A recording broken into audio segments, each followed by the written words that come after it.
Good evening guys. आज important topic है कि सममिति केंद्र, सेंटर ऑफ सिमेट्री के बारे में हम आज बात करने जा रहे हैं। सममिति केंद्र, सेंटर ऑफ सिमेट्री, इसके बारे में जो बात करने जा रहे हैं बहुत ही इम्पोर्टेंट टॉपिक है, महत्वपूर्ण टॉपिक है आपकी एग्जामिनेशन के लिए। और ये बीएससी पार्ट फर्स्ट ईयर और कक्षा 12th की ऑर्गेनिक केमिस्ट्री का बहुत ही महत्वपूर्ण एक पार्ट है, टॉपिक है। तो किसी वस्तु, सममिति केंद्र क्या है?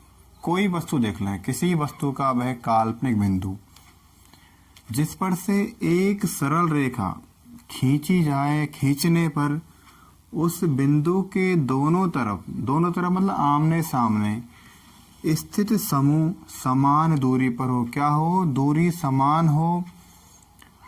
आमने सामने स्थित समूह समान दूरी पर पाए जाते हैं या स्थित हो, उस बिंदु को क्या बोलेंगे? सममिति केंद्र हम कहते हैं। देखो ये तो अपनी डेफिनेशन है, इसको यहाँ पर क्लियर कर सकते हैं हम। जैसे बेंजीन की बात करें, बेंजीन में देखिए एक कार्बन हमारे ये है और एक कार्बन ये है। अब देखिए यहाँ से एक रेखा खींची गई, सरल रेखा, तो ये जो पॉइंट है, ये पॉइंट यहाँ पर सममिति केंद्र कहलाया है। इधर वाले समूह और इधर वाले समूह, इनकी दूरी यहाँ से लेकर यहाँ समान है। फिर यहाँ देखें एक रेखा हमने इधर खींच दी, तो ये सेंटर ऑफ सिमेट्री यहाँ पर पाया गया। अब इधर वाले समूह और इधर वाले समूह दोनों की दूरी यहाँ से समान है। एक रेखा और खींची यहाँ से ये। अब देखिए ये समूह दोनों की दूरी यहाँ से समान है। तो ये बीच वाला जो पार्ट है, वे जो सेंटर पार्ट है और केंद्रीय भाग है, वो इस बेंजीन का सममिति केंद्र कहलाया। कुल मिलाकर इस पॉइंट, इस वाले समूह की या कोई अन्य चीज हो, उनकी दूरी यहाँ से बराबर हो, यहाँ की दूरी यहाँ से यहाँ समान हो, उसे बोलेंगे हम सममिति केंद्र। सम में समान, मिति, तो समान मिति वाले जो केंद्र है, वह पॉइंट जहाँ से दूरी समान होती है दोनों समूहों की, उसे कहा जाता है सममिति केंद्र। अब इसका सेकंड एग्जांपल और देख लेते हैं। एक वो लिख चुके हैं हम, एथीन CH2 है। गौर करना, यहाँ पर एक रेखा हमने इस तरह खींची है, रेखा खींची गई है। अब देखिए यहाँ जो पॉइंट लगा है, ये सेंटर पार्ट है इसका, यहाँ से लेकर ये हाइड्रोजन के बिटवीन दूरी और ये हाइड्रोजन के मध्य की दूरी, दोनों दूरी समान है। तो ये इसका सममिति केंद्र या केंद्र बिंदु है। अब इधर देखो, इस हाइड्रोजन से लेकर इस हाइड्रोजन के मध्य जो दूरी है, यहाँ केंद्र बिंदु से लेकर इस हाइड्रोजन के मध्य दूरी है, वो उतनी ही दूरी है जितनी इस केंद्र बिंदु से इस हाइड्रोजन के मध्य की दूरी है। तो ये एथीन में सममिति केंद्र की हम बात कर रहे हैं। तो ध्यान देना, किसी वस्तु का वह काल्पनिक बिंदु जिस पर से एक सरल रेखा खींची जाए और सरल रेखा खींचने पर उस बिंदु के दोनों तरफ आमने सामने के समूह की दूरी समान हो, तो उस बिंदु को सममिति केंद्र कहते हैं। नोट कर लेना बात को, बिंदु के आमने सामने के समूह की दूरी समान हो, उसे बोलेंगे हम सममिति केंद्र। क्लियर हुई बात? चलो अब बात करते हैं अगले टॉपिक की, और वो भी बहुत इंपॉर्टेंट टॉपिक है, अक्सर एग्जामिनेशन पूछा जाता है, और वो है, गैस कर सकते हैं आप? चलो, किरेलिटी। कौन सा टॉपिक है? और वो है किरेलता या किरेलिटी क्या है। बहुत ही महत्वपूर्ण क्वेश्चन है, और ये आता है right a short notes on chirality या किरेलता पर टिप्पणी लिखो। तो हम टॉपिक का नाम लिख देते हैं किरेलिटी या किरेलता। किरेलिटी या हम कह सकते हैं इसे किरेलता, किरेलिटी या किरेलता। बहुत ही महत्वपूर्ण टॉपिक है, और मैं समझता हूँ केमिस्ट्री पढ़ने वाले विद्यार्थी से इम्पोर्टेंट लगाते ही हैं, तो मैं भी यहाँ पर इम्पोर्टेंट लगा ही देता हूँ। और मेरा जितना अनुभव कहता है, ये क्वेश्चन परीक्षा की दृष्टि से अति महत्वपूर्ण क्वेश्चन है, और आने की प्रबलतम संभावना इसकी रहती है। अब बात करें हम क्रेलता है क्या है। क्रेलता एक ग्रीक भाषा का शब्द है। ग्रीक भाषा का शब्द कौन सा है? ग्रीक भाषा के शब्द कियर।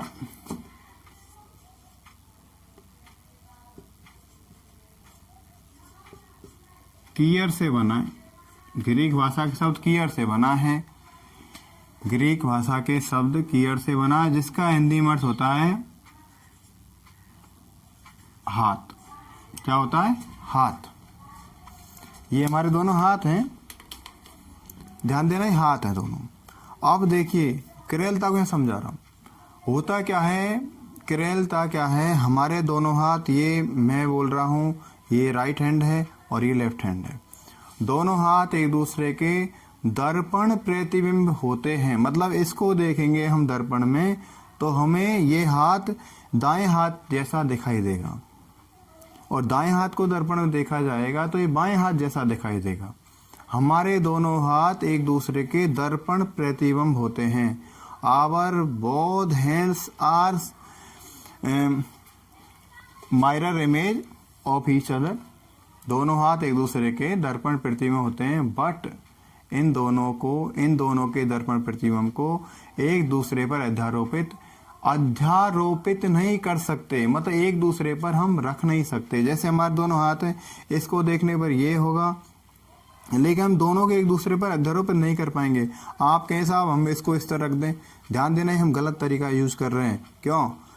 ये हाथ की कौन सी सतह है? ऊपर वाली सतह। अब ये हाथ की कौन सी सतह? ये तो हथेली वाला सिरा, और ये हथेली वाला सिरा हमने इस तरह रख दिया, तो ये तो दर्पण प्रतिबिंब नहीं हुआ। तो इस तरह यदि हम इसको यूँ रखें तो ध्यान देना, एक का अंगूठा इधर हो गया तो दूसरे हाथ का अंगूठा इधर आ रहा है। हम इसको यूँ रखें तो एक का अंगूठा इधर, एक का अंगूठा इधर आ रहा है। कुल मिलाकर हमारे दोनों हाथ जिस तरह से एक दूसरे के दर्पण प्रतिबिंब होते हैं, लेकिन एक दूसरे पर अध्यारोपित नहीं किए जाते, इसी तरह से ऐसे यौगिक जो एक दूसरे के दर्पण प्रतिबिंब तो होते हैं, लेकिन उनके दर्पण प्रतिबिंब पर अध्यारोपित नहीं होते, उन यौगिकों को, उन वस्तुओं को हम क्रेल बोलते हैं, तथा पदार्थ या वस्तु के इस गुण को क्रेलता या क्रेलिटी हम कहते हैं। जैसे हम एक बात कर लें, हमारे पास एग्जाम्पल हम देख लें, वस्तु का एग्जाम्पल ले रहे हैं पहले हम। जैसे ये मैंने एक कोई पात्र बना दिया, अब इसको हम दर्पण में देखें तो ये बिल्कुल ऐसा ही दिखाई देगा। हो सकता है मेरी आकृति छोटी बड़ी हो जाए, इस बात को माफ करना। अब ये कैसी वस्तु है? क्रेलता का गुण इनमें बिल्कुल नहीं है, क्योंकि इसको देखने पर ऐसा दिखाई दे रहा है, लेकिन कोई भी यहाँ पर भिन्नता यहाँ पर नजर नहीं आ रही है।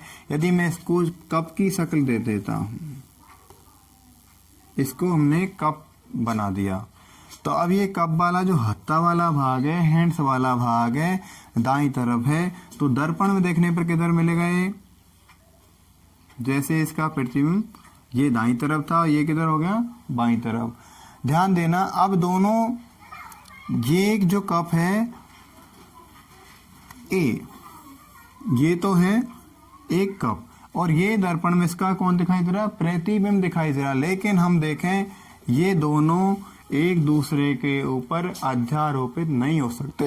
अब आप यूँ कहें किस तरह, जैसे इस दर्पण, इसको हम यूँ देखें, इस कप को, एक कप तो हमने यूँ रख दिया, ए वाला कप है, ये बी वाला, ये प्रतिबिंब है, ये ए तो है मूल, और दर्पण में देखने पर बी प्रतिबिंब दिखाई दे रहा है। अब देखिए हम ए के ऊपर बी को रखें, इस तरह की आकृति को हम रखना चाहें तो क्या होगा? देखो मैं अलग कलर का यूज कर लेता हूं, पेन।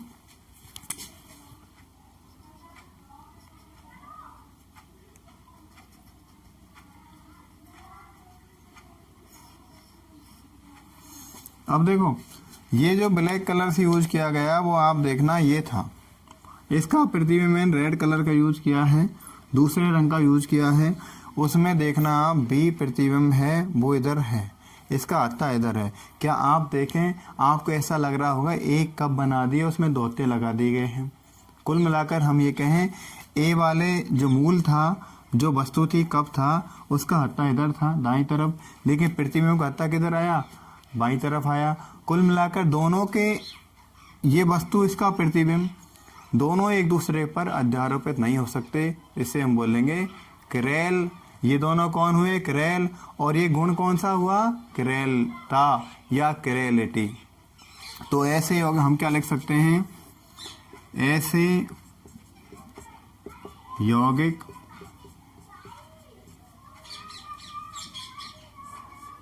जो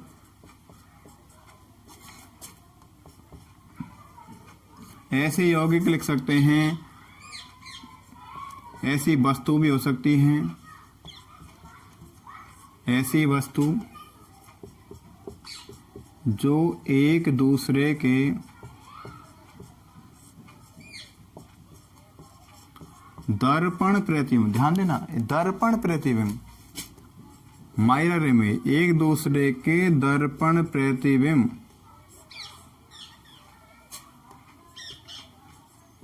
तो होते हैं। ये तो क्लियर है, दर्पण प्रतिबिंब होंगे, लेकिन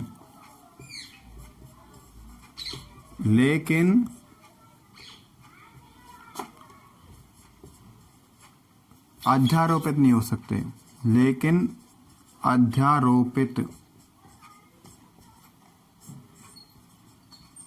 नहीं होते।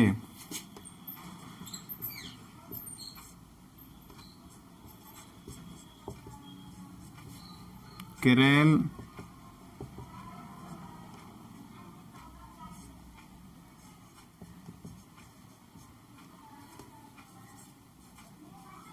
कहलाते हैं।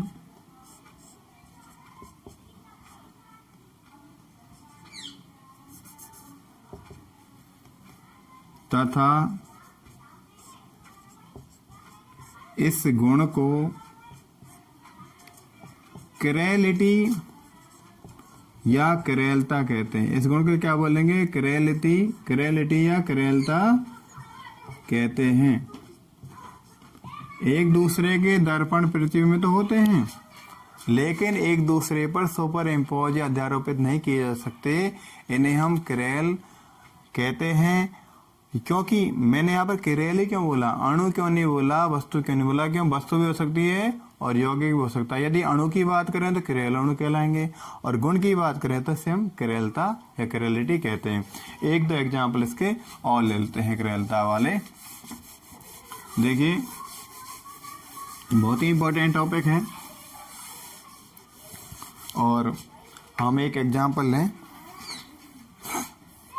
जैसे एक एग्जाम्पल मैं ले रहा हूँ, कार्बन है, कार्बन से जुड़ा कोई परमाणु ए है, इससे जुड़ा परमाणु बी है, एक परमाणु सी जुड़ा हुआ है, एक परमाणु डी जुड़ा हुआ है। कार्बन एक केंद्रीय परमाणु हो गया, इससे जो ए बी सी डी काल्पनिक हमने जोड़ दिए। अब इसको दर्पण में हम देख रहे हैं, दर्पण हम देखें, ये दर्पण बना दिया है।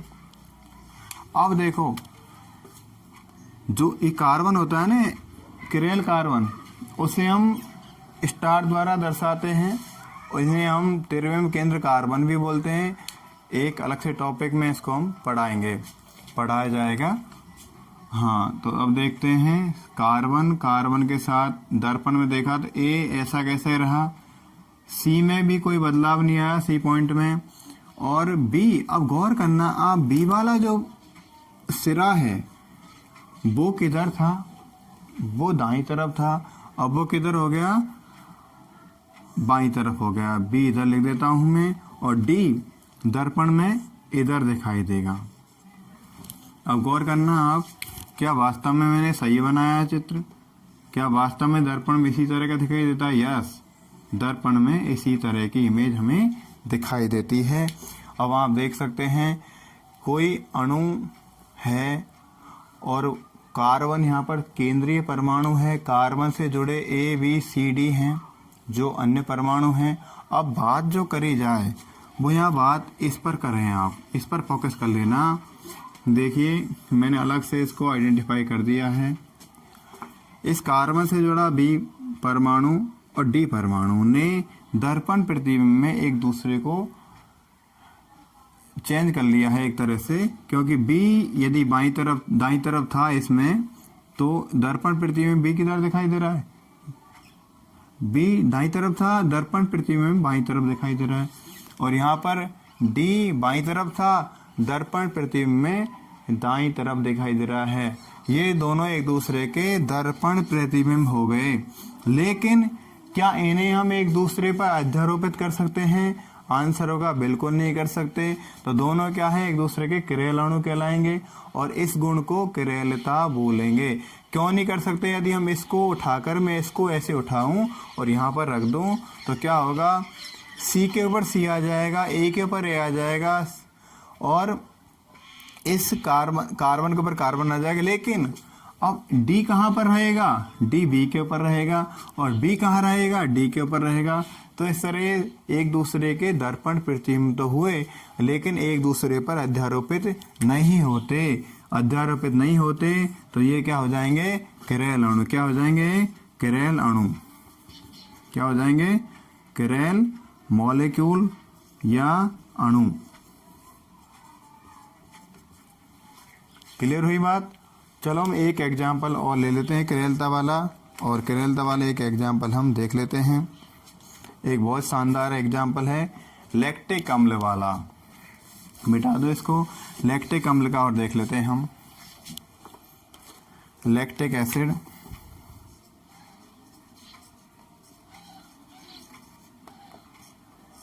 लैक्टिक एसिड में देखो कार्बन है, कार्बन से जुड़ा एक COOH समूह है और एक CH3 पार्ट यहाँ पर और जुड़ा हुआ है और एक OH समूह है और एक H समूह है। ध्यान देना लैक्टिक अम्ल का जो फॉर्मूला याद करने में कठिनाई हो तो ध्यान देना। लैक्टिक एसिड, एसिड में COOH होता है, क्लियर कर लेना। COOH C के साथ जुड़ा हुआ है और OH और जुड़ा हुआ है। इसमें कुल मिलाकर 3 कार्बन हैं, 1 2 3, एक मेथिल है। तो इस तरह आप क्लियर कर लें। ऊपर COOH किससे जुड़ा है? कार्बन से। उस कार्बन से एक OH समूह जुड़ा है और एक मेथिल समूह जुड़ा हुआ है। बाकी की वैलेंसी का काम किया है हाइड्रोजन ने पूरा। तो लैक्टिक एसिड को हम देखें दर्पण में, तो दर्पण में देखने पर पता चलेगा कि क्या घटना घटित हो सकती है। और हम देखें इस कार्बन से जुड़ा हुआ OH समूह था। OH समूह दाईं तरफ था, लेकिन दर्पण में देखने पर इसका प्रतिबिंब कैसा दिखाई देगा? OH समूह दाईं तरफ नहीं होकर के बाईं तरफ हो जाएगा और ये हाइड्रोजन दाईं तरफ चला जाएगा। COOH को हम बात करें, इसमें कोई दिक्कत नहीं। बहुत से ऐसे कहते हैं कि सर COOH इधर है तो HOOC लिख देते हैं, तो ऐसा कुछ नहीं है। ये COOH ही रहेगा, यहाँ ऊपर है तो ऊपर ही रहेगा। नो इफेक्ट, नो चेंजेस, कुछ नहीं होने वाला। फिर ही मैं लिख दिया है। कुल मिलाकर मेथिल की कंडीशन वही है, COOH वही जगह पर है, कोई परिवर्तन नहीं हुआ। लेकिन कार्बन से जुड़े OH जो दाईं तरफ जुड़ा हुआ था, दर्पण प्रतिबिंब में इसकी जगह अब बाईं तरफ हो गई है और जो हाइड्रोजन था इस कार्बन के साथ वो बाईं तरफ था, दर्पण प्रतिबिंब में ये दाईं तरफ हो गया। कुल मिलाकर लैक्टिक एसिड एक किरेल अणु है और किरेलता प्रदर्शित करता है, और ये किरेलता प्रदर्शित करता है, इसलिए लैक्टिक एसिड को हम किरेल अणु कहते हैं। तो इस तरह से आप बहुत कई एग्जाम्पल देख सकते हैं। और ध्यान देना, ऐसे यौगिक, ऐसी वस्तुएं, ऐसे अणु जो एक दूसरे के दर्पण प्रतिबिंब तो होते हैं लेकिन एक दूसरे पर अध्यारोपित नहीं होते, ऐसे अणुओं को, वस्तुओं को किरेल कहते हैं तथा इस गुण को किरेलता कहते हैं। हमारे कप किरेल होते हैं, हमारे दोनों पैर एक दूसरे किरेल हैं, हमारे दोनों हाथ एक दूसरे किरेल हैं।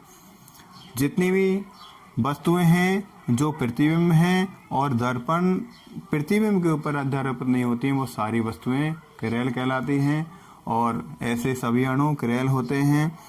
ठीक है गाइस, मिलते हैं अगली क्लास में। और वीडियो अच्छा लगा तो प्लीज़ लाइक करें, शेयर और सब्सक्राइब करना ना भूलें। और एग्ज़ाम की दृष्टि से, एग्जामिनेशन की दृष्टि से यहाँ भरपूर पढ़ाई करें और अच्छे अंकों से पास हों, ऐसी मेरी शुभकामनाएं। ओके।